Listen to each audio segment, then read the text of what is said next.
The AHSAA released its reclassification for the 2016 to 2018 seasons. It affects all schools around the state of Alabama, including a lot of local schools. A lot of storylines to crunch up here, but I'll give you the top storylines for the teams in our area. Cleveland County moves up from Class 4A into Class 5A. They're in the South. More on that in just a minute. Anniston moves down from 5A into Class 4A. Meanwhile, Oxford heads north. They were in 6A Region 6. Now they move up to 6A Region 7. They will play in the North. Alexandria over to Class 5A Region 7.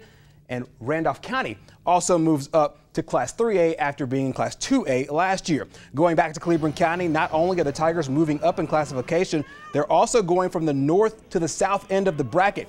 The Tigers are slated in Region 4 alongside Talladega, Sylacauga, Lincoln, Central Clay County, Valley, and Beauregard. We spoke with Cleveland County head coach Michael Short about today's changes. We're sitting right here on I-20. And we're kind of right in the middle. We're in the middle of the state, so we can go either way. So we're usually the one they pull south. If they need to plug a team in there, it seems like this time they took 5 of us. You know, we're generally close, within an hour of Sylacauga and Talladega and Clay Central and Lincoln. But they took a group of 5 and moved us all the way down to play a group that's close to Montgomery or Auburn. So that was difficult to swallow, but it is what it is, and we'll do the best we can to survive in it. We will have more reclassification talk tomorrow night right here on the Primetime News. And be sure to catch a special edition of The Locker Room. John Holder will join Chase Robinson for a full show on what reclassification means for local teams, a breakdown of all the new groupings, and a preview of what's in store for the next 2 years.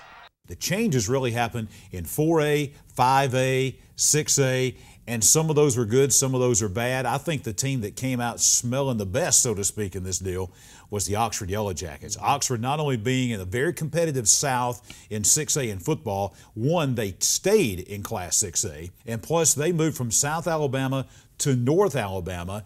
They lose playing folks like Benjamin Russell and Opelika and folks like that in Valley, not only long road trips, but also playing against some very tough football teams. Now they're in the North, better competitive-wise, better travel-wise. I don't think there's anybody in Oxford complaining about the draw that they got for the next 2 years in football. This week's Locker Room definitely a must-watch for local high school sports fans. You can catch it tomorrow at 7:30 a.m., also 4:30 p.m. and 8:30 p.m. right before our primetime news, and then at Friday 6:30 in the morning. Set your DVRs accordingly.